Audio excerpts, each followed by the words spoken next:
I think I might have a fucking problem. Flashing out of rolling marijuana. Thinking about getting more to the bank, but they won't let me in cause I smell like dank. I think I might have a motherfucking problem. Get it. I think I might have a motherfucking problem. YouTube, what's happening? It's your boy, and if you don't know now, you know. All the way gang, it's your boy, all the way sincere, and we're in here on this Madden 21. Now, if you're new, go ahead and like and sub for more Madden content. We're doing a raffle giveaway right now, so you definitely want to subscribe. Once we hit 6K subs, bro, we are going to do a raffle giveaway, $50 PSN code or a Xbox code, depending on what system you are on. Now, I am doing part 3 of my doubles wide flex offset, and part 1 was about the RPO 01 trap, part 2 was about the fork wheel. Y'all definitely should check those videos out. And this part 3, we're going to take a look at the angle smash. Now, we still have some other plays that we can run, but we're going to take a look at angle smash and show you that this play can be useful as well. We'll go ahead and put it on the field. Now, of course, we're gonna put the 146 out because the cover 1 in this 146 is pretty good, and we still got a cover 4. We got a match cover 2, a Tampa 2, a cover 3. We got pretty much everything we need to kind of go over. Now, first and foremost, we want to take a look at just the high-low reads that we have. We can isolate and pick on defenders. Now, you see to the left, just by default, we got Odell Beckham Jr. on this hitch route, and then we have Landry going on this outpost. So we're going to be able to isolate this curl flat, or, you know, whatever it would be, cloud flat, anything. We're going to be able to isolate it and pick on it. That's going to be the player that's going to be caught in between that high-low read. Now, we also have another high-low read that's happening on the inside, and I love when I have route combinations like this because we have Kareem Hunt on this glitchy angle route, right? This is gonna kill man coverage, but it also does a really good job against zone. But then Hooper is on this streak, so now we put this hook curl in a high-low. We're gonna read him to know where we throw. Okay, if he drops down to the running back, we're gonna throw to Hooper. If he drops back to Hooper, we can throw to the running back. Simple enough. And then on the outside, we're gonna have this route by Higgins. Right now, what we want to do with this route against zone coverage is just motion him over. Okay, now what I like to do really is 2 different things. Okay, I'll either drag this player, and then, you know, Hooper's gonna raise up the curl flat for me, I can dump off, or I'll leave this player as is. And honestly, to tell you the truth, this is, I ain't gonna say it's glitchy, but it gets open against pretty much every zone coverage. They really have to pay attention to it while they're playing these other reads. Okay, now first let's go ahead and focus to the left side of the field. We'll snap the ball, and then you'll see, simple enough, right? We can just make that. Now, I chose the secure catch. He wasn't gonna get to it, but I held L2 down so I can precision pass this. So you'll see me just throw down into the dirt. That way, if he tries to drop down, he's kind of in no man's land because he's trying to guard this player, but he's not quite high enough. But then he's far back enough for me to be able to read this. Now, I could have caught it and turned right then, but I just chose the secure catch. You can't really throw behind him.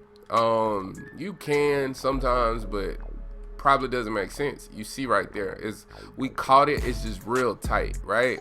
So you really only want to look at that when they're like trying to play underneath, right?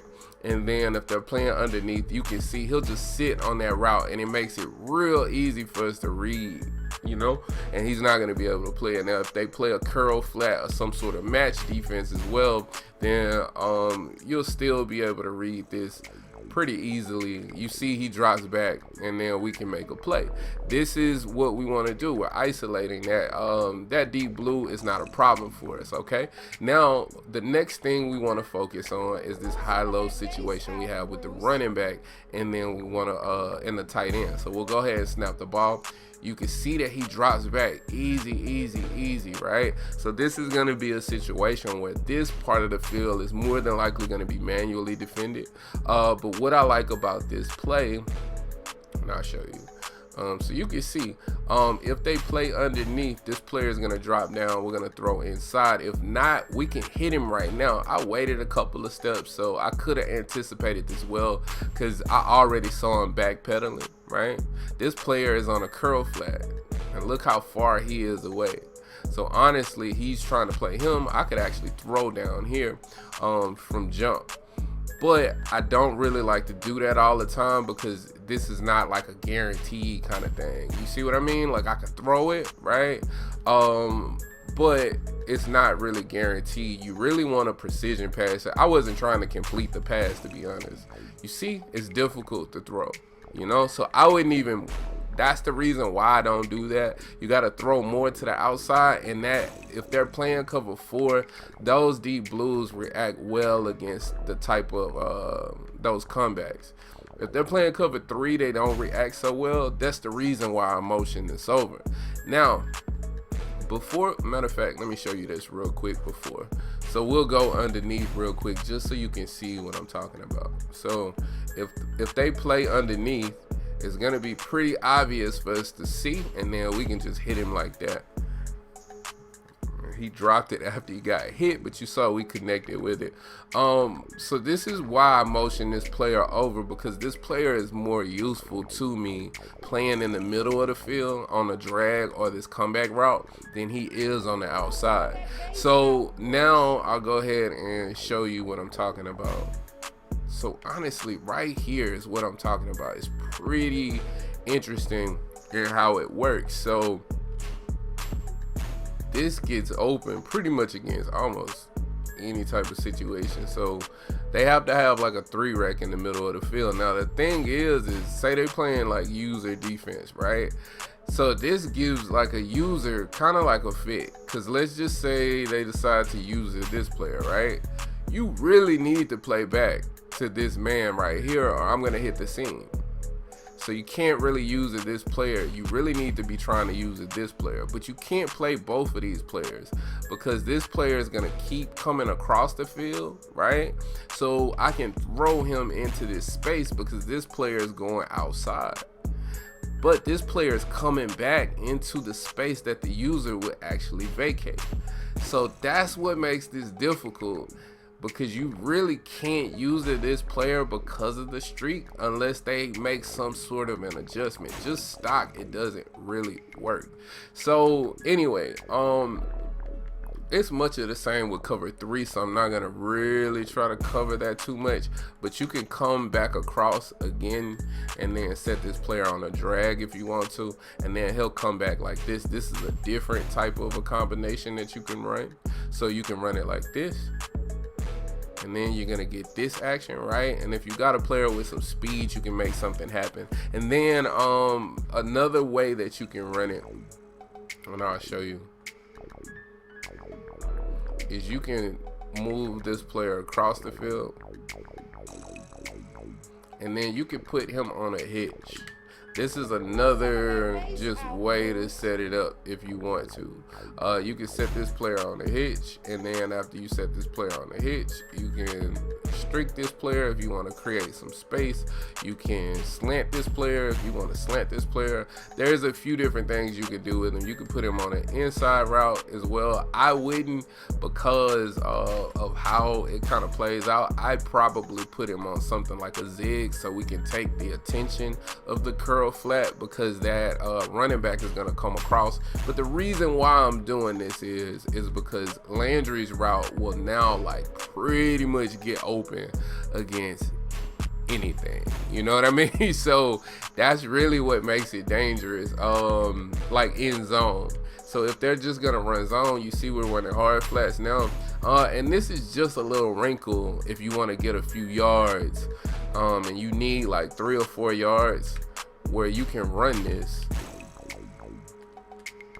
And you can see right here, look, this is hard flats, right? So I'm still, no matter what, able to get this open, and if I want to. But you see in the hard flats, this is just difficult, right? Now we got 3 people picking on this one person. This hard flat has got to play underneath right here.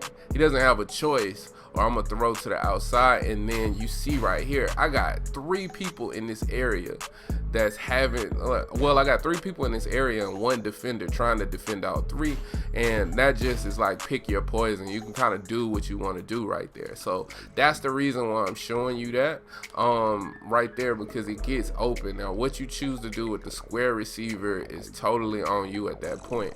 Another thing that you can do, and man, I always have a lot of variations. I'm not gonna really try to cover everything in great depth though. You could also do this if you want to, and drag this player. This is another way to kind of go about doing it, and that's not bad. That way you can get this player open. It's just stuff that you can do. Wrinkles, right? Now let's go to cover 2 real quick. And we got Tampa 2 and cover 2 sync built in right here. But if we look to the left, like cover 2 is gonna be real obvious, because like the player, he's gonna drop down on him and then he'll drop back. So that player is gonna be wide open literally every time against just all kinds of cover 2s, bro. And if they decide to go like hard flats, then you know you're gonna be able to hit that player over the top. Same thing, that was cover 2 sync. And then, you know, those are soft squats. So then now we'll go to cover 2 cloud flat, and then you'll see that it'll work exactly the same. So we don't have to worry about that. That's the thing about this offense, man, that I got built. It gives you some really easy, clean reads to make. So now we'll go ahead and put it down hard flats, right? And then you can see them coming up, and then that's what we would do in the hard flats, right? Now, if we're gonna go with, you know, we'll go, I guess, cover 2 sync first, and then just show you the rest of everything, right? So we can motion over, and we still are trying to read the defense. Now, all of this same stuff is still happening. And you can see that inside read is gonna pick up that comeback route. But we're gonna go ahead and replay and kind of show you. So you can see right here. Now I could actually hit this player. He's open, right? Because when you're looking at cover 2, this player is playing like a curl zone in an area where nobody is. He's not gonna run with them unless they're playing match defense. But against, in like a cover 2 sync or like a Tampa 2, he's not gonna follow this player. So you can see I got this wide open, but also I got this wide open, right?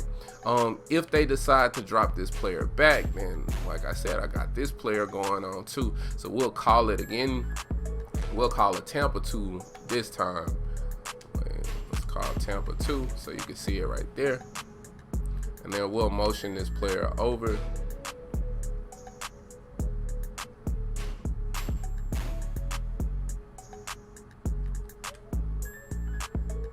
And then you can just see as much of the same. But that's the thing that I wanted to show as well. That's why I threw it to this comeback route. This time, if y'all this deep into the video, man, like a CPU is on the inside is not gonna be able to guard this, bro.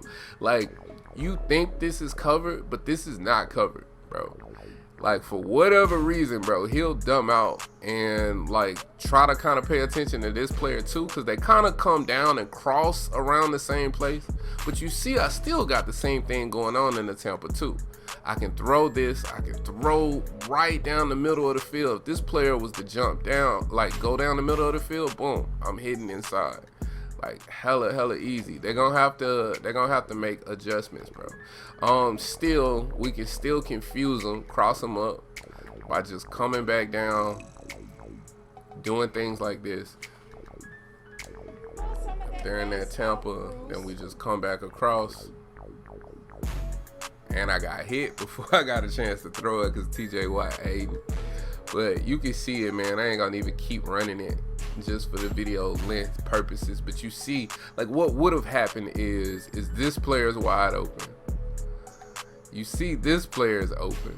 And then, like, right here, he's gonna cross him.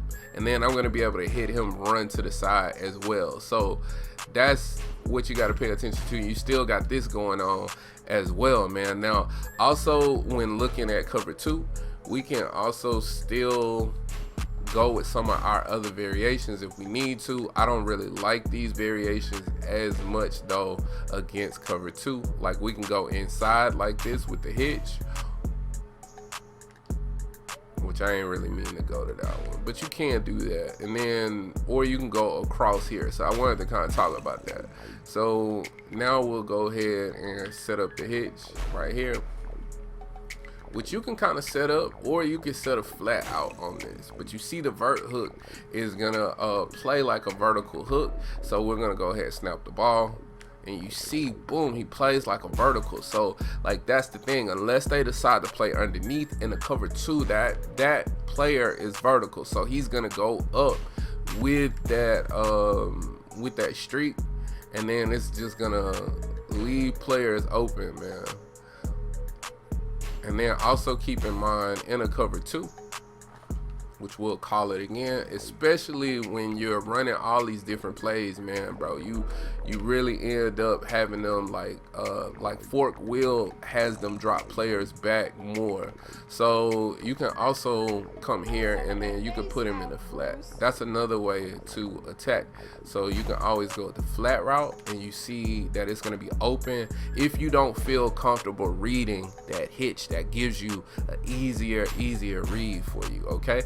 And then the last thing that we're going to go ahead and cover is like the cover 1 robber, of course, because you know people like to play man max defense. Really probably the easiest way to go about this and talking about this, you see I always lead a 3-rec because the 3-rec will play better. But the best way probably to do this, man, is it's a couple of things. You can motion this player over, and when you motion this player over, you can also put this player in a zig, right? I like to do that. And then also you can put this player in a slant if you wanted to. If you don't put him in a slant, you can put him in something else. If you want to put him in a zig, you can put him in a zig. That way you can still play high-low. But make sure you got your best receiver at this square, right? And you have a good tight end. If you play like this, I'll try to just snap it and then just let you see what happens, okay? So we'll just snap the ball, and then you can kind of see, and then I'll just let him get sacked, but I'll let you see what, like, where people are open at. Because these types of ways are the easiest ways to deal with these types of coverages, man. Because you see we get this zig going, right? And when we get the zig going, it causes that curl flat to kind of come inside because of the positioning of the receiver. And if you got a good route runner, now I'm just able to play this without this player actually dropping back. But you can see he's playing to the outside with the zig. So boom, I'm still winning right here. I have an option to throw this pass, right? But then also I got this zig going on. It's so much confusion right here. We're gonna get open so we can throw to the outside to this player.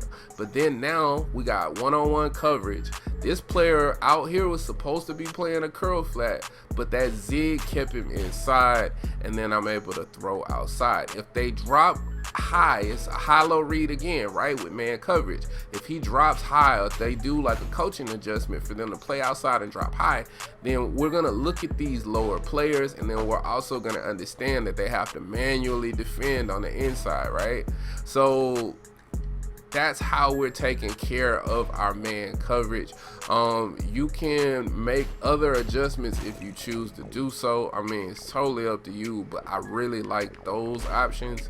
If you want to move this player in and then maybe drag him, or because you can get open on a drag, or you can get open on a slant, and still set up like this. You can come over, you can raise the player up by doing that. I mean, you got a lot of different things that you can do. You could set it up like this. That's one way to go. I would highly recommend you leave the triangle route as is though. but the original setup is the way that I like to do it. Hopefully this video has been helpful. If you piece all of this stuff together, it really works well together. Now comment below if there's any other variations of this play that you actually like, and then comment for other things you'd like to see on my channel. So like, comment, and subscribe. Hit that notification bell as well so you can know when we post, and as always, respect the OGs. Peace.